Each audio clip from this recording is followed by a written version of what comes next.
Which Hermes fragrance? No. Which Terre d'Hermes is the best one? No. Which Terre d'Hermes? Which Terre d'Hermes?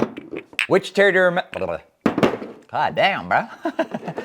Which Terre d'Hermes fragrance should you buy in 2025? What's going on, guys? My name is Neeb. Welcome back to AROMATIX. I've got pretty much every Terre d'Hermes fragrance, and I love this DNA. This DNA revolves itself around the signature use of tangerine, orange, or some kind of citrus, along with vetiver. Vetiver is a very polarizing scent profile that some people either love or just straight up hate. It in itself can give you the notes, or the accord rather, of grapefruit, and grapefruit can sometimes throw some people off. It's been known to give off the accord or a scent sometimes of like pits to some people, and to some people not. It really depends on a lot of factors like your skin chemistry, how you sweat, what you smell like when you sweat, your diet, and all of that stuff. If you're one who loves the note of grapefruit or vetiver, like I've grown an appreciation for, then this is a video for you, because we're gonna run down through the entire lineup of Terre d'Hermes and talk about which one's the most relevant, how long they last, and the best ones. So starting in at 5th place, the least favorite of mine, but still a really good scent, is going to be Terre d'Hermes Parfum. This is the most concentrated one, so it's supposed to be, and also you'll find that in the scent profile itself. This one does remind you a lot of the original fragrance or scent profile, which has that beautiful zesty and crisp citrus and a lot of vetiver. I'm not really gonna go too far into the note breakdown, etc., because you can always do that yourself and just look at the notes. But in fact, what this one does in comparison to even the OG is it gives you something that's richer, denser in scent profile, a little less zesty, if you will, in that citrus accord,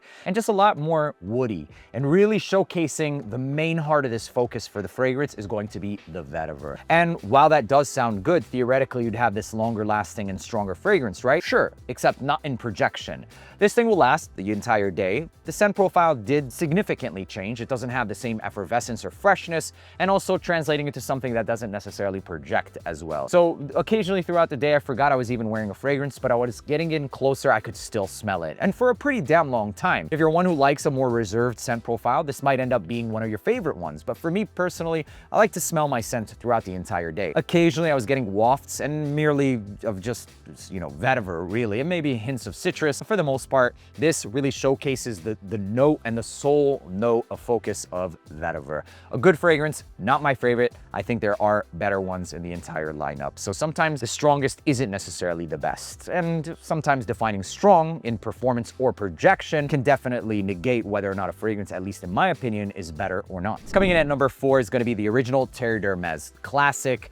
It's never going to go out of style in my opinion. It's straight up mandarin, citrus fresh with that very high-end smelling vetiver. And it's the relationship that I have with the scent profile, my experience of traveling around the world, that really made me fall in love with Terre d'Hermes. It's got like this fresh hotel style of vibe, man. When you walk into a hotel that's newly renovated, newly built, you could smell the fresh wood along with this citrus, and it seems like they're almost always diffusing Terre d'Hermes in the air. This is a signature scent of most malls, of most hotels, and because of that, I felt absolutely in love. Oh my God, even that in the air, it smells beautiful, man. High class ass stuff, man. If you want to smell like money, if you have your shit together, you're a little bit older, and I find that this scent profile, this whole lineup of Terre d'Hermes is for those of you who are like 25 up to like 55. Man, there is no cap in terms of how old you can be to rock this, but I do find that middle-aged 20s will start to appreciate this more than the youth or the younger crowd, because of exactly that, the reason of like the vetiver, which gives you like this freshly snapped twigs, if you will, with some kind of dampness to it as well in the backdrop. Anyways, moving on. So that one is really, really good. It's fresh. It's got the best of all worlds, moderate projection and performance, and also longevity is a good like 6 to 8 hours. I would say that it's a very clear-cut citrus and vetiver fragrance, signature DNA. That's one of the best freaking ones, and even still worth it in 2025. Moving forward on to another one that's a little bit more unique and even a bit fresher and easier to wear for the masses is going to be the Eau Intense. The Eau Intense takes this entire DNA and adds a bit more of an acidic style of citrus rather than a honeyed style of citrus like mandarin. Adds a bit more of a crisp nature to it, but then also adds a mineral note, which gives it a slight salty accord, drying down into that signature vetiver. For whatever it's worth, I also feel like this has a bit more of a hazy musk vibe to it as well, kind of reminding me of fragrances like DHerm cologne with that signature vetiver DNA that you get from Terre d'Hermes. This is really good. Initially though, I didn't really appreciate this one. The whole lineup I didn't appreciate from the beginning because of that vetiver note. It was very polarizing. After my experiences, like I said, I fell in love, but even with this one more specifically, the reason I didn't appreciate it was that mineral note sometimes would go metallic. Nowadays, I don't even pick up that metallic accord, and it really just comes off as something that's just a bit more crisp, tart even, and slightly salty, like a tinge salty. It's really good, but the performance of this one, it's really not that good. And you can kind of smell almost like this metal tin vibe. It's like you took this scent profile, you added more of that citrus lemon that's piercing and acidic, and you put it all into like a carbonated soda can instead of it being in like a glass bottle. That's the mineral accord that I personally get that used to turn me off. Performance for this, it's ass, unfortunately. But the fragrance scent is so good that it kind of makes up for it a little bit. And honestly, it's kind of questionable whether or not this one should be better than the original. And I'm almost like, I don't know, because of the performance of this is just all around better. But this is the summer flanker, and so I'm gonna give it its justification for its ass and performance for that. Scent profile wise though, you can rock this in the summer as well. You can rock all of these in the summertime too. This one just has a bit more of an appropriate vibe. It kind of smells like you're going to swim or on the beach, basically. Total longevity for this, I never got more than about 5.5 hours. And the projection, it's moderate. I mean, I did smell myself for like a good 2.5 hours. Actually, that's a little bit above average. Total longevity is just not it. Still, really good. And number 3. This is the newest flanker. It's called Eau Parfum Intense, and very unique and even more of a niche DNA. So this in itself is a little bit hard for people to get into, the Terre line. But this one adds volcanic rock and then also coffee. But not fixating on the notes, what it actually smells like is the signature Terre with a roasted woods. Instead of it having like that signature light and effervescent DNA, it kind of adds like a similar style of mineralic accord, but a little bit more rich and earthy and dark and roasted. So this fragrance, in all honesty, smells like a richer version of this, an ambery take on the Eau Intense.